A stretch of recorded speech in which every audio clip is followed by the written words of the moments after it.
Yo tout le monde, bienvenue sur DB Times, vos vidéos sur Dragon Ball. On est content de se retrouver pour parler de Dragon Ball Daima épisode 4, du coup ça y est, on y est. Et avant de rentrer dans le vif du sujet, sachez qu'on se retrouve en convention cette semaine à Manille. Ouais, les 9 et 10 novembre, hein, donc ce week-end, samedi, dimanche, c'est du côté de Lille, pas très loin de Douai, si vous connaissez un petit peu. On y sera les 2 jours, on fera même un quiz Dragon Ball, normalement du samedi, et un quiz One Piece du dimanche, donc si vous êtes fan aussi de One Piece, bah, vous pouvez venir le dimanche. Et il y aura des invités, il y aura plein de choses sympas à faire, donc on vous y attend, nombreux. Et avant de débuter du coup cette review, abonnez-vous, vous savez ce qu'il vous reste à faire, parce que cet épisode va donner naissance très certainement à d'autres vidéos, mais ça, tu ne pourras le savoir que si t'es abonné. Ben ouais, ben sinon...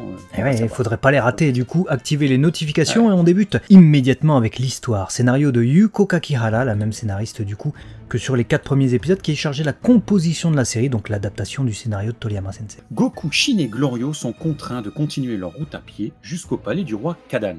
Mais pour accélérer un peu, ils empruntent une Skyseed, un moyen de transport local qui leur fait gagner 120 km environ.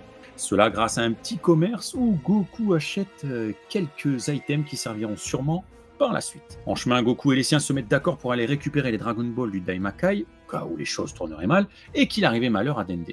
De la sorte, ils pourraient ressusciter ou libérer Dende grâce au Dragon Ball local, puis demander à retrouver leur apparence avec les Dragon Ball de la Terre. En fin d'épisode, ils arrivent dans un village soumis aux impôts par le nouveau grand roi Goma. Et alors qu'ils tentaient d'être discrets, une fille masquée intervient pour venir en aide aux habitants, puis elle est sauvée par Goku qui la défend de la police militaire. L'épisode se termine au moment où elle va révéler son identité, après que la police ait été vaincue.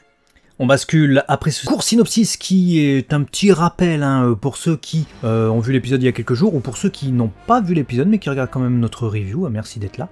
On est parti pour voir ce qu'on apprend. Donc les trucs importants à retenir avec cet épisode qui vous ont peut-être échappé, auxquels vous n'avez pas fait attention, mais peut-être en tout cas qui sont des faits marquants. Glorio explique qu'on ne peut pas voler sur une longue distance au Makai à cause de l'air ambiant très lourd. La dépense d'énergie serait trop importante. Du coup, Goku et son groupe doivent utiliser un autre moyen de transport, c'est ce qu'on a vu tout à l'heure, la Skyseed, qui permet de voyager sur une plus longue distance. Ils empruntent donc cette graine et gagnent 120 km. Voilà, petite distance, ça a l'air comme ça, mais je pense qu'ils ont bien avancé aussi. Je pense aussi. On apprend du coup au passage qu'il existe des monstres gigantesques qui crachent du feu dans la mer des ténèbres, et l'un d'eux attaque justement notre petit groupe. Ouais, Goku trouve à l'issue de ça que Glorio est plutôt balèze, assez fort pour se débarrasser du monstre. Il se demande même s'il n'est pas au-dessus de Shin. Mais ce dernier rétorque qu'il a confiance en sa force et ne compte pas se laisser rabaisser aussi facilement, évidemment. Rappelons qu'effectivement, chacun des Kaioshin de l'époque avait assez de puissance pour battre Frieza en une seule attaque, d'après ce qu'il disait. Reste à voir le niveau qu'il a maintenant, qu'il a rajeuni. Glorio, lui, ne connaît pas le ki. Goku et Shin lui expliquent donc ce que c'est. Ça explique peut-être pourquoi il utilise un pistolet laser pour se battre, mais certainement pas comment il sait voler. Peut-être que les Majin savent tous voler dès la naissance sans en avoir conscience. C'est très possible, et Dabra ne semblait pas connaître non plus le ki à l'époque, puisqu'il pensait que Goku ne faisait que briller lorsqu'il relâchait son aura, transformé en Super Saiyan, et Babidi avait même besoin d'un dispositif pour mesurer l'équilibre afin de savoir si la force de Goku avait augmenté. Ensuite, on a un jus d'herbe qu'on découvre dans cet épisode. Je ne sais pas si ça va avoir une incidence pour la suite, mais sait-on jamais. Il est à base d'herbe au miel et particulièrement amer, mais réputé comme particulièrement sain et nutritif dans ce monde. Alors bizarrement, les habitants du Makai disent Sekaiichi pour dire la meilleure du monde. Moi j'aurais plutôt pensé qu'ils allaient utiliser Makaiichi, donc la meilleure du Makai. C'est dommage qu'on n'ait pas été au bout des expressions, tu vois, parce que le monde, pour nous, le monde Sekai, c'est notre monde, tu vois. Ils n'ont pas été au bout de ça sur l'écriture, c'est un peu dommage, même si on a des trucs spécifiques, vraiment des éléments qu'on ne retrouve que dans le Makai, comme cette Skyseed, une graine de fleur démoniaque, donc Onibana en japonais, qui permet de voler, et qu'on retrouve même dans des endroits comme ce petit commerce, qui semble d'ailleurs nous faire penser à ce qu'on retrouve dans les RPG. Un petit commerce où il y a vraiment de tout, du bric, du broc, des trucs super utiles, et des engins comme des items comme ce qu'on va découvrir dans quelques instants. Ouais, tout comme il existe d'ailleurs divers types d'insectes qu'on apprend dans cette petite boutique, notamment pouvant être utilisés pour remplir diverses fonctions. Les Fukatsumushi par exemple, ou insectes de résurrection qui servent à regagner de la santé, tout comme les Senzu. Ou alors les Kutsuki Mushi qui servent quant à eux à fusionner momentanément, on en reparle juste après, Mais ces deux insectes collés l'un à l'autre pourraient bien être le nouveau mode de fusion qui sera utilisé dans cette série. Et malgré les effets incroyables de ces insectes, il semblerait quand même que la vendeuse n'en ait pas vendu un seul en une dizaine d'années. C'est peut-être lié à sa localisation. Je suis pas sûr qu'il y ait beaucoup de monde. Après l'atterrissage du coup de la Skyseed, si on peut appeler ça un atterrissage, il leur reste encore une demi-journée à parcourir pour arriver au château du roi Kadan. Shin et Glorio sont pas trop chauds à l'idée de manger les insectes, même pour se régénérer en tout cas. Glorio dit qu'on peut dire que les Dragon Ball locales du Daimakai sont les originelles. Il utilise le mot Honke en japonais qui veut dire lieu d'origine ou encore fondatrice. Alors évidemment ça vient contredire ce qu'on avait dans Dragon Ball Super où on nous disait que les Super Dragon Ball étaient les premières, les originelles. En tout cas du point de vue des spectateurs ça vient contredire.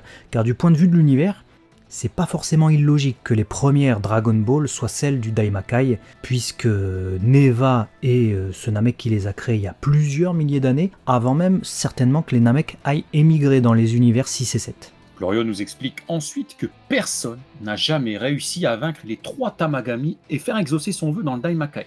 Et également qu'il existe une Dragon Ball par Makai, comme on pouvait s'en douter. Les endroits où elles se trouvent, gardées chacune par un Tamagami, sont connus de tous. Il n'est donc pas nécessaire de les rechercher à proprement parler, il faut juste se rendre à ces endroits et vaincre les Tamagami. Un défi que Goku a bien envie de réaliser, que Glorio accepte finalement sans sourciller.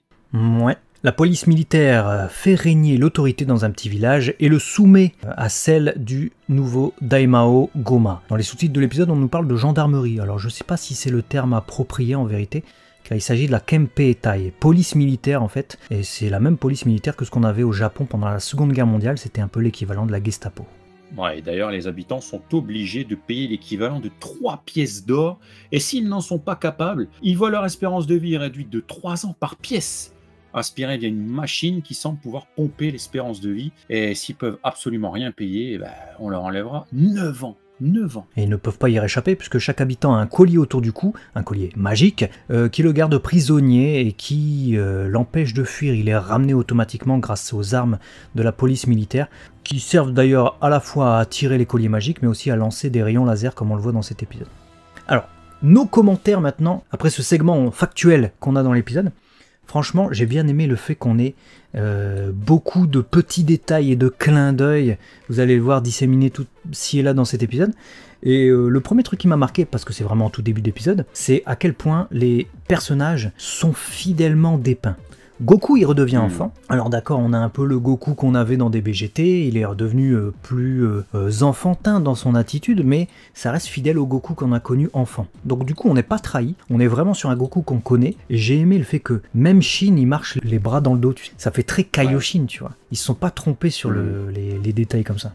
Ouais, je suis entièrement d'accord avec toi. C'est un des points que j'ai noté aussi, la fidélité au personnage. Tu vois, j'ai même eu une énorme vague de nostalgie à revoir mon Goku enfant qui pense à la bouffe, qui même à un moment donné vole sur, tu vois, ce fameux Skyseed là, et les cheveux au vent, etc. Ça m'a tellement fait penser à un Goku sur Kintone, tu vois. Alors c'est bête, hein, mais ça fonctionne parce que tu retrouves cette signature. Voilà, visuel, l'ambiance. L'aventure. D'ambiance. Moi, pour moi, j'ai retrouvé le goût de l'aventure. J'ai senti vraiment l'aventure dans cet épisode, beaucoup plus encore que dans le précédent où c'était plus de l'expo et de la découverte. Là, c'était vraiment nos personnages qui vivent un truc. Le Skyseed, tu dis, ce décollage avec Goku, les cheveux au vent, correction de Nakatsuru, on en reparle tout à l'heure, incroyable. C'est vraiment, on est en train de vivre une nouveauté. Et j'ai bien aimé cette première partie d'épisode parce que, au contraire de ce qu'on avait eu un peu précédemment, bah là c'est quelque chose de tout à fait nouveau. Même l'élément Skyseed, c'est un nouveau moyen de transport qu'on n'avait jamais vu. On nous introduit un nouveau truc dans Dragon Ball, et ça c'est ce qui me plaît. Moi j'ai envie de voir des nouveaux trucs, davantage que des trucs que j'ai déjà vus. Ah, je suis totalement d'accord avec toi, et j'ai même eu encore plus cette sensation que l'épisode dernier, parce qu'il y avait quand même beaucoup de clins d'œil à GT, hein, on vous l'avait dit, donc on vous invite à aller voir la review du 3e épisode si ce n'avait pas été fait. J'ai eu cette sensation, comme tu dis, qu'on accompagnait nos héros dans une aventure et je découvrais véritablement de nouvelles choses, de nouveaux lieux, de nouveaux persos qui habitent là, qui ont des nouveaux objets, qui ont des nouveaux atouts possibles pour la suite de l'œuvre. Donc en fait, ça te rend curieux. Tu te dis, tiens, à quoi ils vont servir ces insectes? Tiens, comment on va pallier à ce système d'air un peu plus lourd? Tiens, en fait, cet épisode m'a fait me poser beaucoup de questions sur la suite et m'a emmené sur quelque chose, comme tu dis, c'est l'aventure, et de l'aventure naît le mystère et le questionnement. Tu vois, on veut savoir. Et ce sentiment, j'ai beaucoup aimé. Donc, pour cette première partie d'épisode 4, en tout cas, c'était bien. Ouais, c'était bien. En plus, les petits items façon RPG qui sont écrits d'ailleurs en Majin. Hein. On a par exemple Gattaishite Tsuyoku Narimasu, c'est ce qui est écrit en Majin, puisque oui, je parle Majin sur cette pancarte. On découvre un nouveau système de fusion qui resservira très certainement après, et on fera très certainement une vidéo aussi, parce qu'on a beaucoup à dire sur ça. Ouais. On a encore cette écriture en mode miroir d'ailleurs hein, dans tout l'épisode, puisque sur le lieu de lancement de la Skyseed, on a un panneau où c'est écrit en katakana japonais du coup en mode miroir. Remis à l'endroit, ça nous donnerait du coup Skyseed Noriba Kotira, donc embarquement pour la Skyseed par ici. Voilà, c'est tous des indices en fait qui sont disséminés ci et là dans l'épisode. Il faut faire pause, il faut s'amuser à mettre l'image à l'envers, etc. C'est des petits trucs savoureux que nous propose cet épisode. Et alors, il y a aussi des références. Hein. Parce que y a qui se réfère à GT, j'en reparle juste après, mais tout comme celle qui pompait le fluide vital, on a cette fois une machine qui pompe l'espérance de vie, dans une sorte de lampe à lave, hein. Moi ça m'a fait mourir de rire. C'est typiquement le même design, et puis quand ça pompe, le truc il te fait un peu comme ce qu'on a dans le... D'ailleurs c'est le même système, je viens d'y penser, j'y pense là maintenant en faisant la review, mais c'est exactement le même système que Loud dans des BGT. Parce que tu balançais des poupées, et du coup ça fournissait de l'énergie à Loud, et il y avait une sorte de lampe aussi comme ça, qui, enfin c'était une jarre en l'occurrence, qui fournissait l'énergie à Loud. Ouais, après, tu vois, tu peux y voir l'inspi où tu veux, hein. Certains penseront à Cell, certains penseront à Loud, certains penseront à Babidi qui pompe l'énergie vitale. En tout cas, c'est pas quelque chose de, tu vois, qu'on n'a jamais vu, mais ça fait partie du lore de Dragon Ball. Voilà. Et ce qui est marrant aussi d'ailleurs, c'est que tu vois, ils pompent le fluide vital quelque part, l'espérance de vie, mais ils n'ont aucune connaissance de près ou de loin du ki dans ce qu'ils font. En fait, il y a une utilisation, tu vois, de certains objets en fonction de ce qu'ils ont en connaissance, tu vois. Donc ça va être intéressant de voir comment ils vont considérer les agissements des persos qui vont arriver là en affrontement là. Parce que là, Goku, il a rien montré, hein. Il a juste fait une démonstration martiale, mais pas rien en lien avec le ki, justement. Donc, on verra, tiens. Bah, vu qu'il peut pas trop utiliser son ki comme il le souhaite, du fait de l'air lourd, etc., moi j'ai trouvé que c'était tout à fait adéquat. Ils ont su respecter ça. Et puis, vu que tu dis qu'il a rien montré, il y a peut-être aussi un substitut à la fusion qui sera utilisé. Substitut au senzu et à la fusion qui sont introduits dans cet épisode avec les insectes. Je trouve que le substitut au senzu, autant c'est quelque chose de positif, parce que c'est vrai qu'ils n'ont pas pris de senzu avec eux, ce qui est un peu bête et dommage. Mais du coup, bon, t'as un nouveau moyen avec ce que tu découvres dans le Makai. Et de l'autre côté, le substitut à la fusion, ça peut me faire peur. Mais on en reparlera dans une vidéo dédiée. On va parler plutôt de choses réjouissantes avec Goku qui appelle Glorio Golilo. Moi, ça m'a tué. À 2 reprises, il est là. Ah, thank you, Golilo. Glorioda. Ça, c'était trop marrant. Et d'ailleurs, Glorio, il bat un monstre de la mer des ténèbres qui est balèze, mine de rien. Donc, il y a des créatures vraiment redoutables. Et vu qu'on parle d'adversaires, il y a aussi le retour des bandits du désert, chara-designé par Toriyama Sensei. Comme quoi, le chara-design n'aura pas fait qu'un épisode. Il a été réutilisé ici pour ce bandit. C'est pas plus mal. Voilà, c'est un personnage qui a été fait par l'auteur en personne. Et vu qu'on parlait de Glorio, je trouve qu'il est énigmatique dans cet épisode. On nous installe dans la réalisation une sorte de tension à un moment donné quand il tente de convaincre Shin de réunir les Dragon Ball. Et il y a un plan assez mystérieux puisqu'il sourit une fois qu'il a réussi à le convaincre. Ouais, j'ai senti comme toi, tu te dis, mais t'es qui toi en fait? Parce qu'on le connaît pas, hein. On le connaît que depuis 4 épisodes, il arrive de nulle part, il nous dit, ouais, je fais des travaux, ci et là, je travaille là-bas. Il est pas très volubile, il est quand même beaucoup dans la négoce, il arrive à toujours retomber sur ses pattes, donc il a un côté sympathique, parce que forcément il nourrit Goku, puis il a pas l'air d'être méchant vis-à-vis du héros qu'on suit, mais d'un autre côté, t'as envie de te dire, il y a un truc qui est pas 100% net encore Ouais. avec le personnage de Glorio. Et donc, mais moi j'aime bien parce que justement, ça en fait pas un perso tout lisse. Genre, il vient, bonjour, je suis le gentil, je vous serre la main, cher monsieur. Tu vois. Ça lui donne du relief. Et ça m'intrigue, moi. Et du mystère. Et ça, j'aime bien. Et du Bah mystère. oui, c'est bien.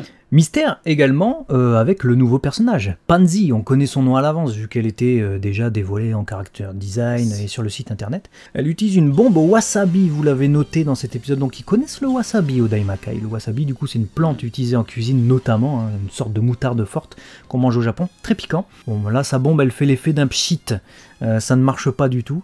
Et juste après, bah, du coup, ça nous conduit Goku à entrer en combat. Et on a une petite référence au Janken que faisait Goku dans Dragon Ball.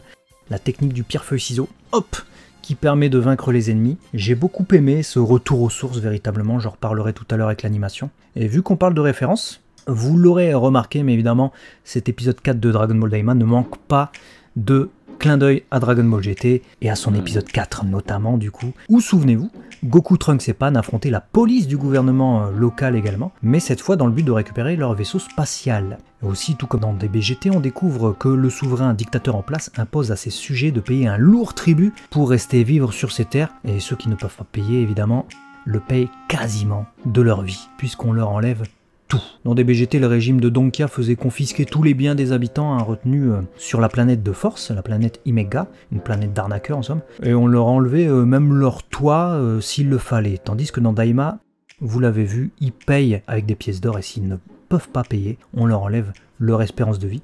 Et tout comme dans DBGT, Goku va se dresser contre ce dictat et très certainement participer à faire tomber le souverain. Bon, ce dernier point, Goku n'aimant pas l'injustice, ce genre de choses-là, c'est pas étonnant de le voir réagir, mais effectivement, le postulat de départ sur le régime en place, on ne peut que remarquer, normalement, si vous connaissez Dragon Ball GT, les références. On va passer du coup à la réalisation. Bah vas-y, écoute, je t'en prie, avec Kan Murakami du coup. Ouais. Kan Murakami qui est Enshutsu, donc c'est épisode directeur, c'est comme sur l'épisode dernier, on n'a pas un réalisateur Kantoku, on a un Enshutsu qui se charge là de la réalisation de l'épisode tout entier. J'ai trouvé sa réal plutôt cool, mais comment dire ça, elle ne ressort pas. C'est pas un épisode sur lequel tu vas te dire « Oh la réal, maman, elle était magnifique, c'était un truc de fou ». Je trouve que cet épisode a beaucoup plus brillé par son storyboard, je reparle dans quelques instants, qui est un aspect de la réalisation aussi, hein, mais c'est le découpage des plans, et avec son animation. Mais je sais pas ce que t'en penses, niveau réal, c'était cool, mais ça passe assez inaperçu. Bah en fait, j'ai noté 2-3 choses sur l'AREA, mais liées au storyboard. Je m'explique, à un moment donné, tu vois, je disais j'aimais bien, j'ai retrouvé mon Goku qui bouffe, etc. Machin, ça me faisait trop plaisir. Et il y a un moment donné, j'ai adoré, il y a un plan de ses yeux sur le verre. J'ai adoré. Alors, c'est de la réalisation, mais c'est surtout du storyboard. Là, en l'occurrence, c'est Yoshitaka Yashima qui, dans sa découpe des plans, intelligemment découpé, choisi, s'est dit bah là, on va avoir le regard dans le verre, en fait. Donc, il a guidé la réal, mais c'est pas la réal qui a inventé le plan.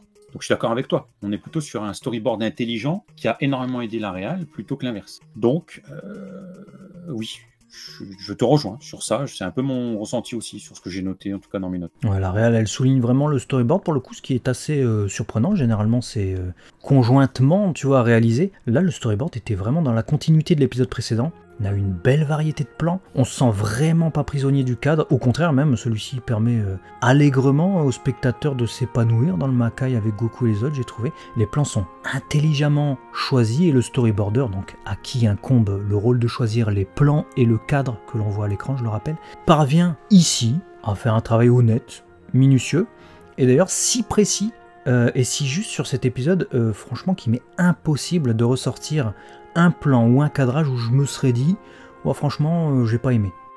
Alors on dit souvent que ce qui est bien fait, tu vois, ne se voit pas ou ne se remarque pas. Bah écoute, là pour le coup sur cet épisode, c'est un peu ça. Il a été efficace sans en faire trop et vraiment j'ai bien aimé ce storyboard.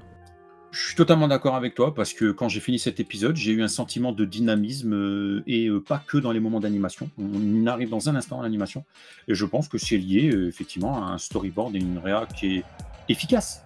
Donc, écoute, on va passer à des choses du coup qui ont peut-être permis d'avoir ce dynamisme en tête et puis les yeux qui ont pétillé avec l'animation et que en directeur d'animation pour cet épisode, Yuichi Hamano. C'est ça. Qui a fait un super taf sur cet épisode, j'ai trouvé. Ouais, moi je sais pas. Franchement, je sais pas ressortir son trait sur cet épisode.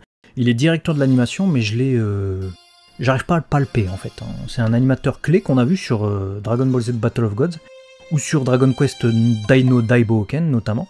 Mais c'est pas lui qui ressort le plus avec ses corrections ici, c'est plutôt les corrections de Naohiro Shintani moi, que j'ai retenu, qui est directeur de l'animation en chef, character designer de Dragon Ball Super Broly, je pense qu'on le présente plus. Un beau trait rond, vous le connaissez, de belles corrections, mais surtout aussi une très belle animation clé, parce qu'il n'a pas fait que corriger.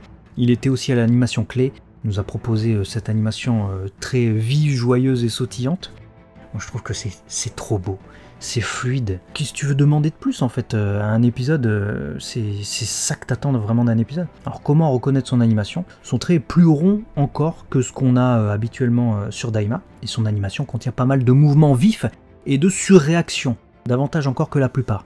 On appellera ça overreact en anglais, hein, le fait de surréagir. C'est un peu ce que font les personnages ici, mais c'est ce qui leur donne toute cette expressivité très agréable et qui nous sortent d'une animation qu'on pourrait trouver fade, avec juste des plans figés et la bouche ou les yeux qui bougeraient. Bah là on n'a pas du tout ça. J'ai adoré, franchement ses corrections, j'ai adoré son animation. Ouais, on est sur ça, on ne peut plus d'accord. On avait déjà souligné le talent de Naohiro Shintani, et bah là, je trouve que ça lui va bien, très clairement, de travailler sur Daima. Ça lui va super bien, on l'a vu avec cet épisode. Moi, j'ai été ravi de le retrouver là, et puis un autre que je suis ravi de retrouver à chaque fois, mais c'est un bonbon, cet homme, c'est un bonbon, c'est ma petite pépite de l'année. Katsuyoshi Nakatsuru, putain. Katsuyoshi Nakatsuru, j'étais trop heureux sur cet épisode. Il a fait énormément de corrections et ça saute aux yeux. C'est le character designer de cette série. C'est lui que vous avez retrouvé sur ses corrections, notamment le plan final avec Pansy qui se dévoile, ou encore tu parlais tout à l'heure de Goku sur la Sky Seed. Il y a plein de plans comme ça qu'il a corrigé. J'ai l'impression de voir Toriyama en fait. J'ai l'impression de voir Toriyama Sensei sur Daima, sachant qu'il n'est plus et que c'est vraiment son trait. Ça me procure encore davantage d'émotion en fait. Et je me dis que Daima a le trait ultime de Dragon Ball. Tu peux pas plus beau trait sur Dragon Ball, c'est le trait le plus proche de l'auteur. Et je suis trop heureux de retrouver Nakatsuru, surtout qu'il est character designer.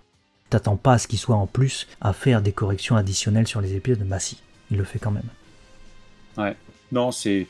Bah, dites-nous hein, si vous aviez remarqué hein, la patte de Katsuyoshi Nakatsuru, mais pour nous, c'est un bonbon, et ils sont nombreux. Hein. Il y a beaucoup d'animateurs clés, hein, d'ailleurs. Je crois que c'est quoi, une douzaine, me semble-t-il, sur une sur douzaine d'animateurs clés, plus une deuxième team de 5 personnes, et pas moins de 20 crédits au Nigen. Donc pour savoir ce qu'est le Nigen, n'hésitez pas à vous reporter à la vidéo précédente. Et parmi ces animateurs clés, on avait une nouvelle fois Shuichiro Manabe qu'on retrouve sur cet épisode. Il a probablement animé 7 scènes de combat entre Glorio et le monstre de la mer des ténèbres. Une animation très très vive, avec énormément de changements de plan et de débris à l'image. C'était sûrement franchement l'une des animations les plus compliquées de l'épisode, mais j'ai trouvé qu'elle était hautement réussie. Et un de ces petits péchés mignons, au moment de l'impact, on reste 1 ou 2 secondes sur celui-ci avant que l'adversaire impacté ne soit expédié au loin. C'est comme ça qu'on peut remarquer aussi son petit style. Ouais, c'est vrai, j'aime bien ce petit style qu'il utilise. Et un autre style que j'ai beaucoup aimé dans cet épisode, je l'ai noté dans mes notes d'ailleurs, c'est un véritable coup de cœur. Yohei Sasaki, putain. Yohei Sasaki. Le fight contre les gardes et tout, putain, sa mère, j'ai eu des frissons tout du long. Alors, il y a une partie de bande-son aussi, Masako qui était au top, mais la chorégraphie, j'étais comme un enfant redécouvrant Dragon Ball dans les premières heures où j'avais de la vraie chorégraphie martiale. J'étais là, je regardais le truc comme ça, je dis mais on revient aux bases, là, ils ont compris, c'est ça qu'on veut. Non mais, tu vois, je suis pas en train de dire, je veux pas ce qu'on a eu récemment, mais bon, les Goran Beast qui se transforment, qui cassent des murs, etc., ça va 2 minutes, mais Dragon Ball, cette source martiale là qu'on a eue, ouais, puis t'as envie de dire, mais c'est trop bon. J'ai frissonné ma grand-mère, plus encore qu'un Goran Beast. C'est pour dire que c'est pas ça l'essence de Dragon Ball. C'est ce genre de truc-là. Merci. Voilà, c'est ce que j'avais envie de le dire dans cette vidéo, parce que j'imagine que tu dois partager ce point de vue. C'est des bonbons. Ouais, c'est une magnifique chorégraphie de combat. Franchement, c'est la plus aboutie même qu'on ait vue peut-être en 4 épisodes, je crois. Goku qui se sert du décor, on l'avait vu dans l'épisode précédent, mais là, encore une fois, plus son Yoibo, cette fois, on est vraiment revenu, comme tu le disais, aux bases de Dragon Ball, et ou références de films de Jackie Chun qui ont inspiré Toriyama Sensei. C'est pas des bêtes combat de Kikora à distance ou quoi. Non, non, c'est super empreint du début de Dragon Ball avec ce Nyoibo et tout ça qui vient taper les ennemis. Alors c'est un animateur que vous avez déjà vu sur l'opening notamment, je vous en avais parlé dans 7 vidéos.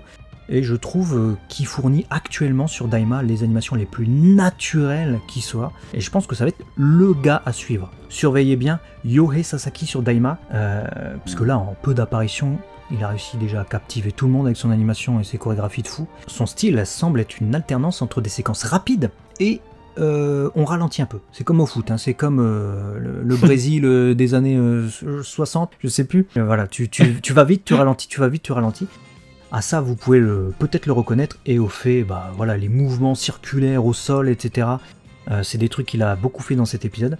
Il avait travaillé aussi sur Gintama et Daino Daiboken avec les mêmes caractéristiques, et nul doute que son expressivité et ses chorégraphies saisissantes feront leur retour prochainement sur la série. J'attends ça avec grande impatience. Tout comme on a eu le retour de Ken Otsuka, qu'on avait déjà vu plusieurs fois sur Daima. Il déclare avoir animé cette séquence où Goku échappe à la police militaire jusqu'au coup de bâton final. J'ai bien aimé, c'était vraiment cool, il y a la référence au Janken, les enchaînements de Kunio-Ibo sont stylés, et le petit plus c'est le storyboard de Yashima, plus lui qui vient finir avec Goku qui monte sur le bâton, l'arme du policier qui vient le finir là, ça c'est vraiment des trucs que j'ai kiffé. Ouais, bah écoute, on est deux à avoir kiffé tous ces moments-là, et la bande son, écoute...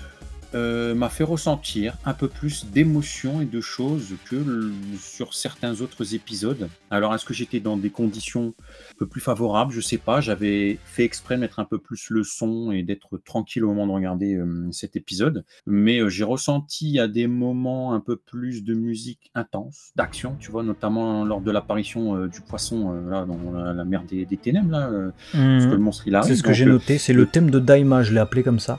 Parce que c'est vraiment la musique de Dragon Ball Daima, là, pour le coup.